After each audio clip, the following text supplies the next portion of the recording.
You're listening to the WrestleHavoc Podcast on YouTube, where we discuss everything in and outside of the squared circle. We talk all that goes on in the realm of WWE and AEW every week. And now, here's your host, the one that will give you a reality check on pro wrestling, Flamin' Ricky DeReyes. This is the WrestleHavoc Podcast.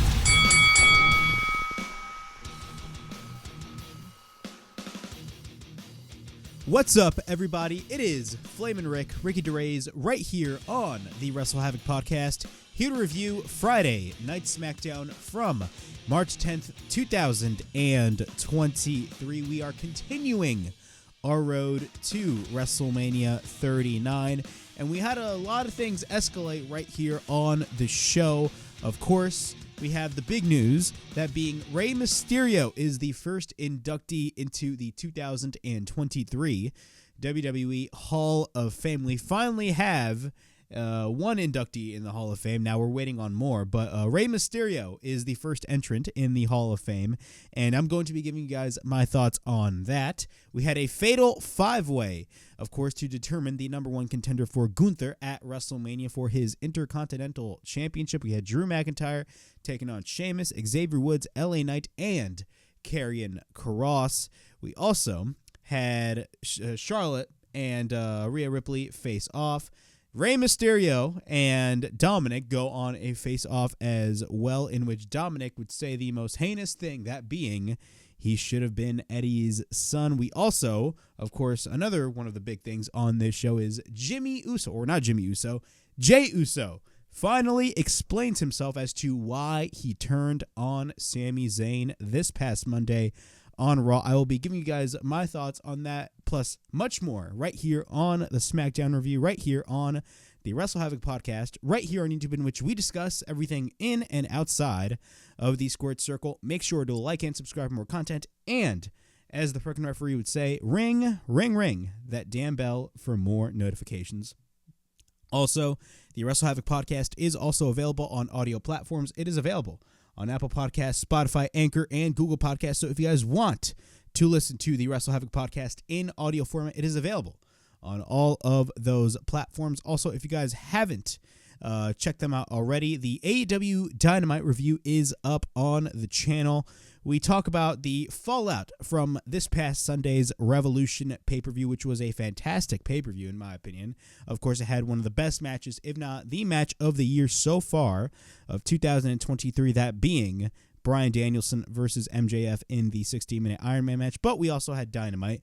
Dynamite was a pretty good show overall, but that ending in which Will Hobbs, or Powerhouse Hobbs, I should say, winning the TNT title in the worst way possible was definitely a dumb booking decision on AEW's part. And it's safe to say that the TNT title scene is an absolute shambles. We also have the Ring of Honor review up on the channel. I actually uploaded the Ring of Honor review today. Of course, we talk about what happened on the show as we are on the road to Ring of Honor's Supercard of Honor, and we talk about the rivalry heating up between Claudio Castagnoli, who is the current Ring of Honor World Champion, and Eddie Kingston. We got a lot of things to talk about. We're on the ROH review as well, so if you guys haven't checked out both the AEW Dynamite and Ring of Honor Wrestling reviews, the links will be in the description below, right here on the SmackDown review. But let's get on in with SmackDown. Overall, I thought SmackDown was actually pretty good tonight. I thought it was a pretty good show overall. Definitely a lot of build towards WrestleMania, in my opinion, and it's really looking interesting. I'm going to be honest, man. SmackDown is clearly the better show out of Raw. Raw still has its problems, and granted, SmackDown still has its problems as well. But overall, I feel like SmackDown as a show is so much more easier to digest than Raw, because of the fact that, you know, on Raw, since the show is 3 hours, I feel like they have to put in stuff on the show for the sake of putting stuff on the show. And there are some aspects of the show that you are just like, what the hell is this? I just do not care about this whatsoever. So SmackDown is definitely, regarding WWE, is definitely, in my opinion, a breath of fresh air. But we kick off SmackDown with the fatal five-way match.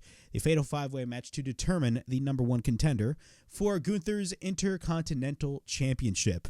Overall, this was a great match. Overall, I really enjoyed it. Definitely interesting spots, and the finish was definitely interesting.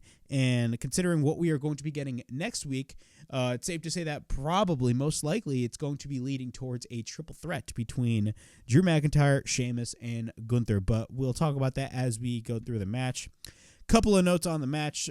Drew gets hit with a double suplex. Kross applies a single leg crab on Drew McIntyre, but then LA Knight goes for a cutter on Sheamus. We get a cover and a near fall. LA Knight delivers a right hand to Karrion Kross, but then Woods goes for repeated rights and chops on LA Knight. Woods then goes for a running forearm on LA Knight, and then he hits the honor roll on Kross. Then we get a drop toe hold on Kross onto the second rope, and then he drop kicks LA Knight from the back of his head through the ropes, leading him to go to Drew McIntyre. After that, Woods hits a DDT. He picks up LA Knight, and then he goes for the double knees. After that, Woods goes to the top, but then he walks the rope. He delivers an elbow across the ring. After that, Imperium shows up on the stage, that being Gunther, Ludwig Kaiser, and Giovanni Vinci. After that, we go to commercial break, and once we're back, Kross places Drew upside down into the corner. Kross goes to the top, but then LA Knight comes in. He tries to superplex him, but then Drew gets up and drops both Kross and LA Knight down. After that, Drew goes for repeated clotheslines on Kross. He follows up with a back elbow by Drew. After that, Drew then goes for a belly-to-belly throw on Kross. LA Knight then goes for the backbreaker, but then Drew goes for the Future Shock DDT attempt on Kross, but then LA Knight comes in and hits a neckbreaker. After that, Drew goes for the Future Shot DDT on LA Knight, but then LA Knight escapes. He then takes out Drew, but then Sheamus from behind takes out LA Knight. After that, Sheamus goes for the Irish Curse backbreaker on Woods, and then he takes down LA Knight with a slam. After that, he takes Woods to the apron and hits the 10 beats of the bowling. After that, Kross enters the fray.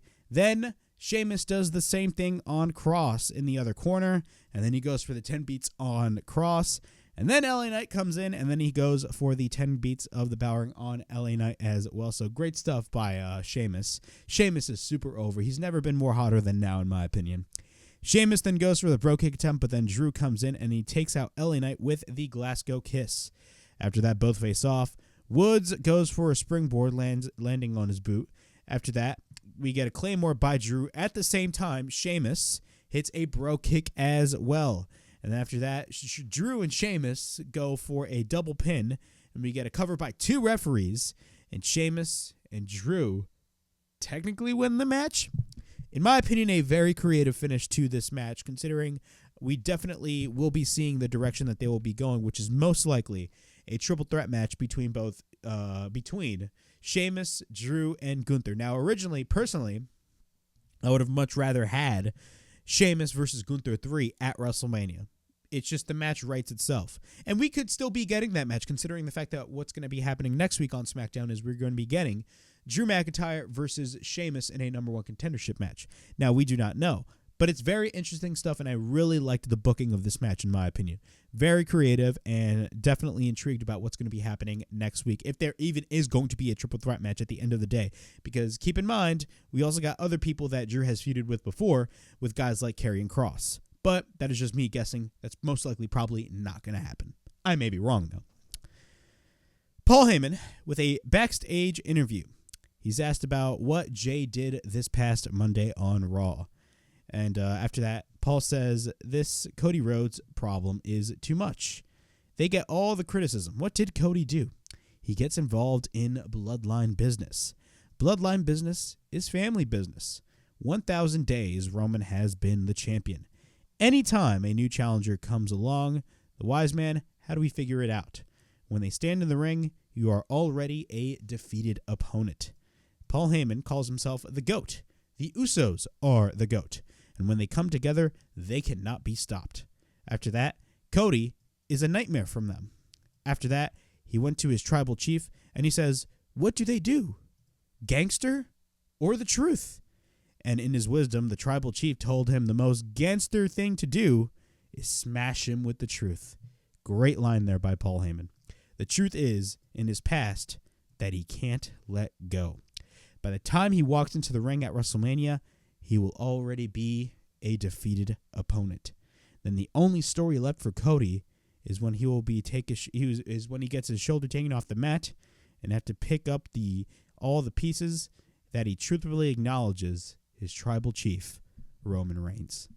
Great promo by Paul Heyman, man. Paul Heyman is one of the best promos in the business, if not the best promo in the business regarding managers, in my opinion. I mean, there's not really a lot of managers in wrestling today, but overall, this was fantastic stuff, and really begs the question, man, is Roman Reigns really going to go gangsta on Cody Rhodes? I still believe Cody Rhodes is going to be beating Roman Reigns, but I may be wrong at this point. Backstage, both Drew and Sheamus argue like crazy, and after that, we get in the announcement of the next inductee, or the first inductee, into the 2023 WWE Hall of Fame. Now, the Hall of Fame was a question on everybody in the community's mind, considering the fact that we haven't had any, and I mean any, induction announcements up till now. And right now it's the 11th of March, so it's a Saturday, and we're like 3 or 4 weeks away from WrestleMania. I mean, what is going on with the Hall of Fame?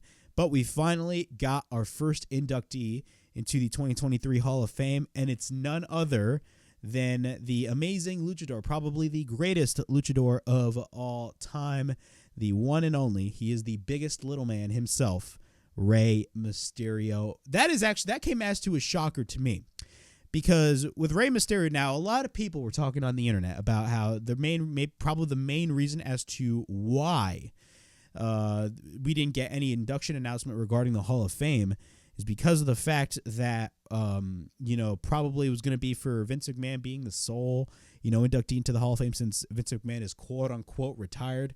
I didn't believe that for a second, but still, it was pretty weird that WWE announced the first inductee this late into the game as we head nearer and nearer towards WrestleMania. But what are my thoughts on Rey Mysterio being the first inductee into the Hall of Fame? Number one, I feel old, man. I really do. And I mean that in the best way possible. I mean that in the best way possible, man. I feel really old. And Rey Mysterio, man, I remember I was first introduced to wrestling back in 2010. And the first wrestler that I was ever introduced to, ironically, was actually kind of The Rock, because my first Rock movie was The Game Plan. You guys remember that? That came out in 2007. But my first actual, legit wrestler that I knew who was a wrestler at the time was John Cena. And I remember getting a John Cena figure because I asked my mom for a John Cena figure, and I think it was months later. I think it was the November, one of the episodes of November of SmackDown back in late 2010. And the first segment that I saw was Rey Mysterio climbing up a ladder, and he was in a current feud with Alberto Del Rio. Or Alberto Del Dipchit, in my opinion. I think he's a horrible human being nowadays. But he was in a feud with Alberto Del Rio, and fast forward to now, man. Rey Mysterio. I mean, he definitely he left a legacy, man. He has a legacy that I feel like a lot of people won't go near to because of the, how do I put it into words, the obstacles that Rey Mysterio had to face, man, considering, Rey Mysterio is only, I believe, 5'5", 5'6". He's my height. And, coming into the States, when he was first introduced back in WCW, now granted, I believe he came into the States because of ECW, but then WCW signed him. And Rey, if you look at Rey Mysterio's early matches in WCW, man, this guy, holy shit, this guy would do a lot of crazy shit, man. Early years of Rey Mysterio, probably some of the best Rey Mysterio matches that I've ever seen, in my opinion. But Rey Mysterio overall was one of my childhood favorites, and at the end of the day. And it's great that, he's going to be inducted into the Hall of Fame. Absolutely well-deserved. He absolutely deserves it. And I feel like Rey Mysterio has a lot left in the tank, in my opinion. I don't think he's going to be retiring anytime soon. But overall, man, I think Rey Mysterio being inducted into the Hall of Fame is definitely a great decision to make. And, I wish all the best for Rey, man. This is definitely a great moment. and a fantastic inductee this year for the Hall of Fame. Notice how these past couple of years regarding the Hall of Fame, guys that my generation grew up on are starting to get inducted into the Hall of Fame. It's crazy to think because, we're literally getting old. I'm 21 years old. I just turned 21 last year. And Rey Mysterio is getting inducted into the Hall of Fame. 2 years ago, we had RVD get inducted into the Hall of Fame. Last year, I completely forgot who got inducted. We had The Undertaker get inducted into the Hall of Fame. A lot of people got inducted into the Hall of Fame that we already grew up on, man. The Bell Twins got inducted. At this point, man, we are getting old. But I mean that in the best way possible. Rey Mysterio, congratulations. He is now going to be a part of the 2023 WWE Hall of Fame. And I believe, it wasn't officially announced, but the rumor is Conan will be inducted Rey Mysterio into the Hall of Fame. Definitely a smart decision to make, considering Conan and Rey Mysterio are close. But we get a Rey Mysterio segment, and we get a standing ovation for Rey Mysterio, considering the fact that it was just announced that he was going to be in the Hall of Fame. And talks about how he basically says, what a moment this is. But what happens? Immediately, his son Dominic and Judgment Day come out.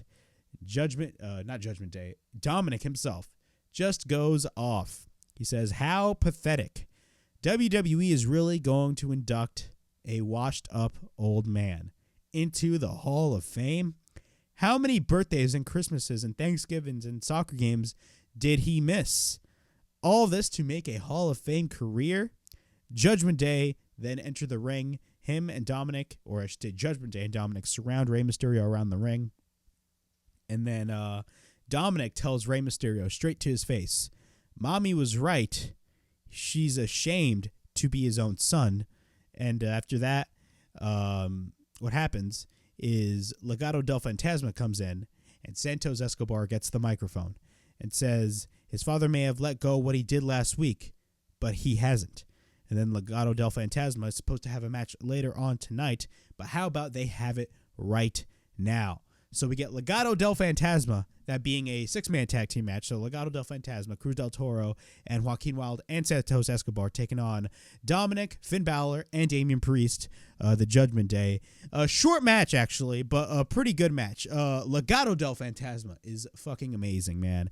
The match that they had with Imperium a couple of weeks ago in that tournament was definitely NXT Black and Gold levels, some shit that we haven't seen on the main roster, man. They are fantastic. They're starting to become one of my favorite things in WWE, in my opinion. I mean, I'm becoming a big fan of Legado del Fantasma. But let's go on with a couple of notes on this match. Priest goes for a boot on Cruz del Toro, and then Priest goes for a back elbow, but then Dominic tags in. Dominic then goes for the Three Amigos. Yes, he goes for the Three Amigos. Once again, Dominic would get a lot of criticism regarding his Three Amigos, saying oh my God, this man hits the worst Three Amigos of all time. And then he takes him into the corner. And Balor at this point is the legal man and sends him into the corner, but then we get a Hurricane Rana. Santos Escobar then tags in, and then he sends Balor into the corner. We get frequent tags by Legado del Fantasma. At this point, Joaquin Wilde is the legal man. We get a springboard splash by Joaquin Wilde. We get a cover and a near fall. Balor then pulls Joaquin Wilde to the mat.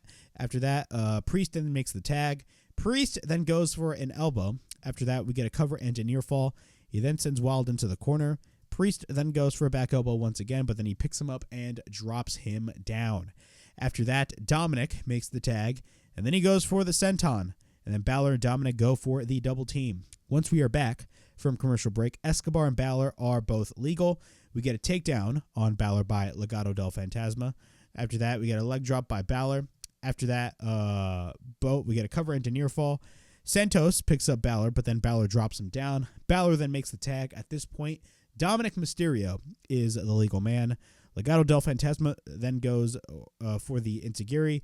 Cruz del Toro goes for the crossbody off the top. And then we get a standing Spanish fly by Cruz del Toro, which is fucking awesome.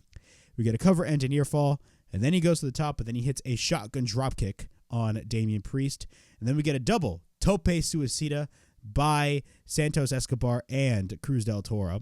After that, Rhea throws Zelina all the way to Legado del Fantasma. Back in the ring, Dominic gets sent down and hits a baseball slide on his father. Now, WWE posted a video on their social media of Dominic actually doing the baseball slide. And the way Rey Mysterio got knocked down, holy shit. You guys remember that scene in the first Avengers movie when Hulk basically knocked out Thor? That is exactly how this was right here, man. Dominic really knocked the shit out of his own father. After that, Rey, by accident, distracts the referee when Dominic gets the roll-up. After that, Priest then goes for a kick on Del Toro, and we get a cover, and Judgment Day get the win. Fantastic match overall, but this is only a glimpse of what we are basically going to be seeing at WrestleMania. After that, this was actually the most intriguing part of this whole thing. Dominic gets the microphone, and he tells Rey, "Jefe, why we all shut our mouths? We have to talk man to man and heart to heart." And Dominic wants to talk to his own father one-on-one. So Dominic wants to talk. Rey Mysterio gets in the ring. And see, the one thing, that being Dominic states, the one thing that he doesn't understand is why they are inducting him into the Hall of Fame. The only Hall of Fame he deserves is the Deadbeat Dad Hall of Fame. After that, at the end of the day, and this was the line, this was the fucking line that Dominic actually fucking said to his own father straight to his face in the center of the ring. After this, he says, at the end of the day, he should have been Eddie's son. Holy shit! After that, Dominic then shoves Rey into the face of Dominic. After that, Dominic goes after him, and then Rey ducks, which would lead Dominic to go to the outside. After that, Rey does not want to fight him, and the segment ends. Holy shit. Besides the whole Bloodline, Sami and Cody thing, I feel like this is starting to become my second favorite thing in WWE. I'm being honest with you guys, man. The emotion, the just intrigue of this whole feud between Rey Mysterio and Dominic has been boiling for months, in my opinion, ever since Clash at the Castle. But even when they put Rey Mysterio on SmackDown and Dominic was rolling with Judgment Day on Raw, they still, like every holiday, either whether it was on a birthday, whether it was Halloween, whether it was Christmas or New Year's, they would have Rhea Ripley and Dominic Mysterio literally like invade Rey Mysterio's house and shit. This was absolutely fantastic. And the fact that he said that he should have been Eddie's son, apparently like basically nodding to the fact that, of course, back in 2005, Eddie and Rey were feuding for the quote-unquote custody of Dominic at SummerSlam in the ladder match. I love how he added that line there, but the fact that he actually said that, it literally made the feud much more intense and way more personal than it already is. And that is exactly what I like, man. This feud, this, storyline regarding Rey Mysterio and Dominic, and then, of course, the involvement of Legado del Fantasma and the involvement of Judgment Day, it's something that I'm definitely keeping an eye on. Now, as we head towards WrestleMania, what is the direction that they are going to be going in? That's the question that we all need to ask ourselves. And I know a lot of people are saying that it's most likely going to be leading towards a one-on-one match between Rey Mysterio and Dominic. Now, I believe Rey went on record and said that he didn't want to face Dominic at WrestleMania one-on-one. That is probably why they included Legado del Fantasma, and they're probably going to be doing, Legado del Fantasma with Rey Mysterio taking on Judgment Day along with somebody else. I have no idea who, but I don't know, man. The direction that they're going in, we do not know what the match will be at WrestleMania, but again, I feel like that's still what makes it all more interesting, in my opinion. And this whole feud definitely, in my opinion, has my attention. Charlotte comes into Adam Pearce and she asks for any match, and she gets that match granted. We got Ricochet and Braun Strowman taking on the Viking Raiders in a random match. After that, so we're going to be going through this match. Ricochet and Eric start. We get a waistlock followed by a side headlock takeover by Ricochet. Ricochet then goes for the Hurricane Rana, but then Ivar makes the tag. We get a kick by Ricochet, but then Ivar no-sells the shoulder tackle. After that, Ricochet goes after Ivar. Ricochet then takes Ivar, but then after that, we get a dropkick on Ivar. Braun then tags in. Then he takes Ivar to the outside, but then Eric gets sent over the top rope. Braun then throws Ricochet to the Viking Raiders to the outside. Once they're back from break, Eric is in control over Ricochet, but then we get the double team by the Viking Raiders on Ricochet. Eric then tags in. We get a knee by Ivar and a kick by Eric on Ricochet. We then get a cover and a near fall. Ricochet then tries to fight back, but then both Ivar and Ricochet exchange shots. We get a right forearm by Eric. After that, Braun is facing off with one of the members of the Viking Raiders. Ivar grabs the leg of Strowman, taking him to the outside. After that, we get a splash by Ivar on Braun on the barricade. Later, Braun makes the tag. He goes after one of the Raiders with a series of shoulder tackles. After that, we get a splash on Ivar, followed by a dropkick on Ivar by Braun.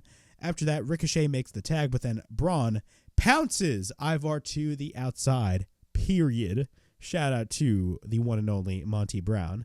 He then misses Eric and lands onto the announce table. Ricochet then goes for the suicide dive. Sarah Logan, after that, faces off with Ricochet, and Ricochet off the top tries to go for a 450 but then misses. Ivar goes for a spinning heel kick, and then he goes to the top. He hits the splash on Ricochet. We get a cover, and the Viking Raiders get the win. Overall, I'm not really the biggest fan of the makeshift tag team of Ricochet and Braun Strowman, but I will say after this match, even though I've been very critical of the Viking Raiders, this match alone at least proved me wrong. Now, the War Raiders were always great, in my opinion. They were always fantastic. I just really did not like the direction that they were going these past couple of weeks, and I'm still very skeptical of the direction that they are currently going right now. But overall, this was not a bad match whatsoever. I'll say that. It was not a bad match whatsoever. Imperium is backstage, and basically he wants to know his next challenger for WrestleMania, considering the finish of the Fatal 5-Way at the top of the show. And Adam Pearce announces that next week on SmackDown, it will be Drew McIntyre versus Sheamus, and the winner will face him for the Intercontinental Championship at WrestleMania. Now, it begs the question, are they going to be doing a triple threat match or not? That is something up for debate. Now, I personally want to see Sheamus versus Gunther 3 in a one-on-one match at WrestleMania. I feel like that is still the right decision to go to, but I wouldn't be mad at the fact if they did include Drew McIntyre in it. But still, it begs a lot of questions, and who knows? Could Drew McIntyre feud with anybody else? I have no idea. Now, granted, he did feud with Karrion Kross last fall, but who knows what could happen, in my opinion. But it's very interesting that they're going to be having this one-on-one match, but most likely, from a booking standpoint, it kind of makes totally sense. But let's see what they do next week on the show. We got Charlotte in the ring, who is the current SmackDown Women's Champion, taking on Shotzi. And this match was relatively short. Both give each other a handshake. Both shake hands. Both lock up. We get a side headlock takeover by Charlotte. Then after that, Charlotte goes for the side headlock. Then she goes for the shoulder tackle. Shotzi then goes for the Hurricane Rana, but then Charlotte grabs Shotzi. Then she goes for a waistlock takedown. After that, we get a cover by Charlotte and a near fall. Shotzi then goes for the back elbow, but then Shotzi runs into a big boot by Charlotte, and then she drags Shotzi, but then Rhea Ripley comes out. She then tries to apply the figure eight after that, but then we get a roll-up by Shotzi, and then we get a near fall. Then Charlotte goes for the German suplex. We go to commercial break, and once we're back from commercial break, Charlotte goes to the middle rope. Shotzi then goes for the high kick, but then Shotzi goes to the second rope as well. She hits the Hurricane Rana on Charlotte, but then we get a cover and a near fall. After that, Charlotte misses Shotzi and then lands to Charlotte hitting the boot. So the past few spots that were happening in this match, it kind of got criticized, which is hilarious on Twitter because they were going really slow. I just wanted to point that out there. But after the boot spot, Charlotte misses the crossbody onto the outside. Shotzi goes for a couple of high kicks. Then she goes back into the ring. She runs into Charlotte with the right. Then Shotzi goes for a kick. We get a chop by Charlotte, and then she picks up Shotzi. And then she goes for the fall-away slam. After that, she hits a spear on Shotzi, but then Charlotte applies the figure eight, and Charlotte taps out. After that, Rhea Ripley, since coming out, of course, she was watching the whole match from ringside. She gets into the ring. She asks Rhea Ripley, "What do you have to say, kid?" And Rhea says, Watching her tonight reminded her why she came close after winning. She chose her after winning the Rumble. She can whip that smug off her face, and when she looks in her eyes, she doesn't see acceptance, but what she sees is all of her insecurities.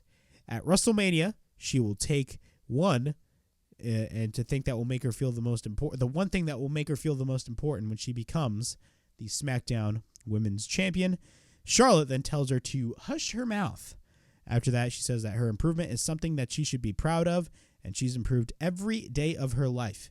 It's a face. She wants it more. She will outwork male or female because she takes this business oh so very seriously.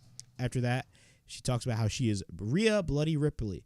She will rip anyone that stands in her way except for her, and then she drops the mic and leaves the ring. So that was the promo by Charlotte. I said it multiple times on the review every single week, and I'll say it again. There's only one outcome of this match, and it's very simple. Rhea Ripley walks out the SmackDown Women's Champion. There is no way that Charlotte leaves WrestleMania with that title. Not with the time and effort that WWE and Triple H put into Rhea Ripley ever since they paired her with Judgment Day. No fucking way that these people are going to not have Rhea Ripley win the title at WrestleMania. That's just my opinion. So there's only one logical outcome, and that logical outcome is Rhea Ripley beating Charlotte Flair. I even heard some people on the internet even saying, like, hey, they should even go as far as to have Rhea Ripley squash Charlotte. Now, I don't think they were going to be doing that, but honestly, I wouldn't be mad about it because it makes Rhea even look more stronger, in my opinion. We then got our main event segment. Of course, the main event segment that we are going to be talking about is Jey and Jimmy Uso. Now, if you guys haven't watched Raw now, I didn't do a Raw review, which is my apologies right there. But I'm gonna be honest, man. I'm actually contemplating on whether I should do Raw reviews, considering the fact that, in my opinion, it's the hardest show to cover. Considering the fact that, there's a lot of stuff on the show that I just do not care about. Really, the SmackDown show is just so much easier. That's why my SmackDown reviews go so much quicker, because they flow so much better. And I'm more invested in what I'm watching when it comes to SmackDown rather than Raw. But I'm still going to be doing Raw reviews. It's just, Raw is just a very tough show to cover, in my opinion. But the Usos, we get an Usos segment. Of course, the closing segment on Raw this past Monday was actually very good, in my opinion. Of course, this was the continuation of the whole Sami Zayn bloodline story, but at the same time, they are also tying in Cody Rhodes. Basically, what happens is Paul Heyman tells Jimmy Uso that the Tribal Chief will not blame Jey for Jey not showing up on SmackDown. He basically told him if Jey does not show up on SmackDown this coming Friday, the Tribal Chief will blame Jimmy Uso. So after Jimmy Uso's match, basically what happens is Jey Uso actually comes in, and he faced Sami Zayn.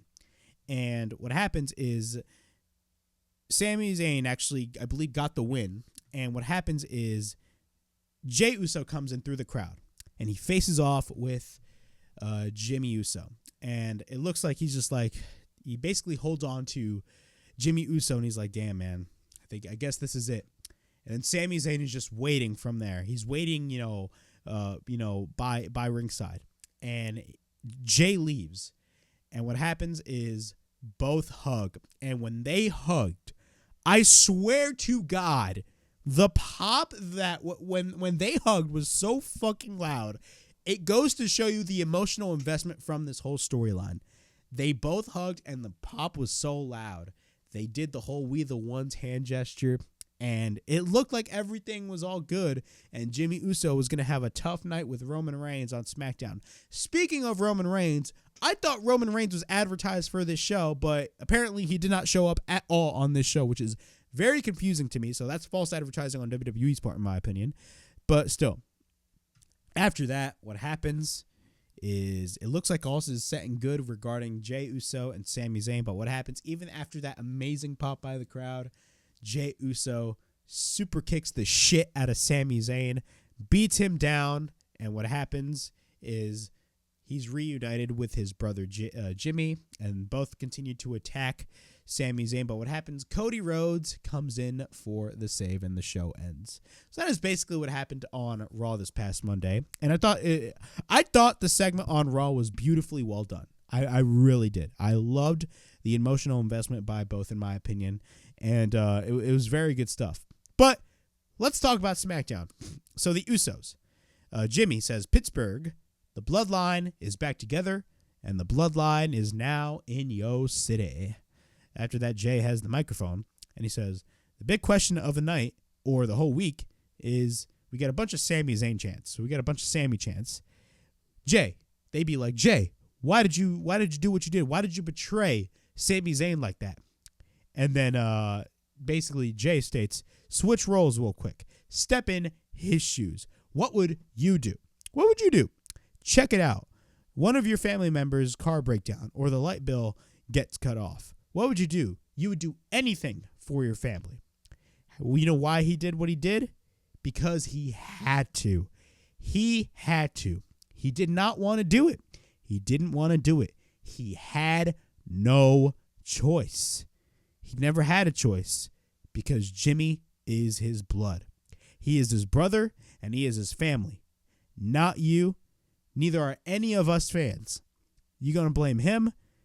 Y'all don't know what he goes through. There is one person that he blames, and the person that he blames is Sami Zayn.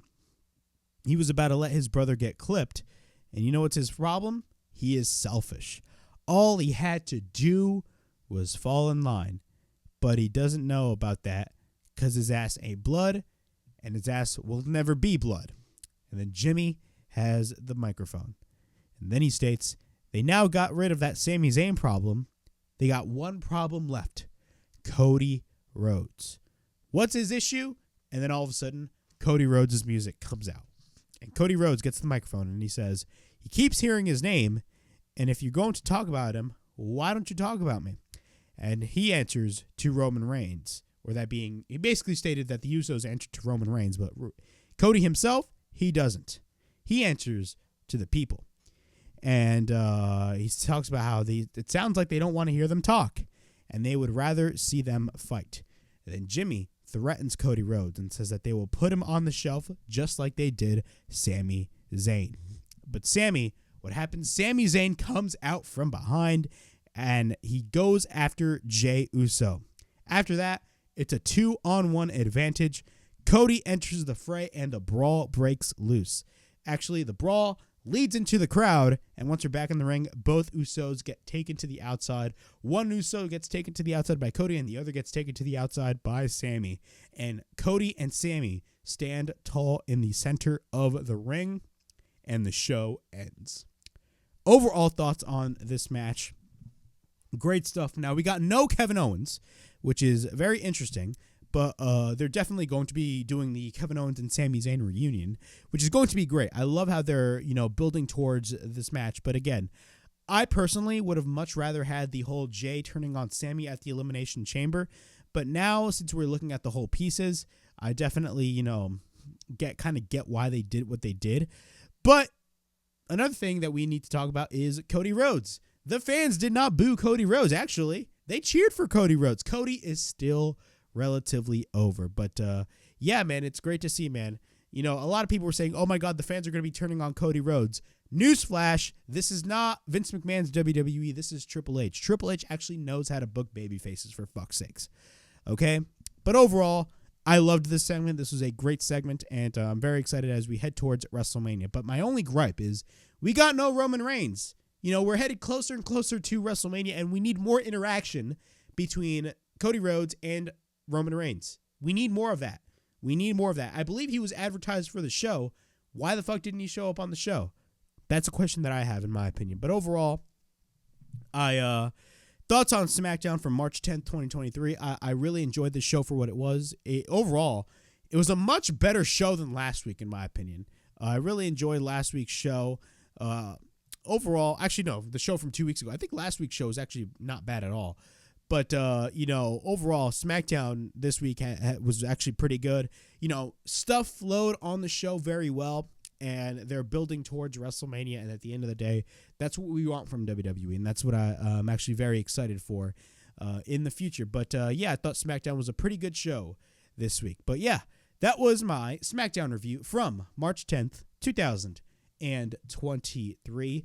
Please like, subscribe, comment down below, push that bell for notifications. I'll be on the lookout for more videos right here on the WrestleHavoc Podcast, right here on YouTube, in which we discuss everything in and outside of the squared circle. Make sure to like and subscribe for more content. And as the freaking referee would say, ring that damn bell for more notifications. And as always, it is Flamin' Ricky Derez, signing out.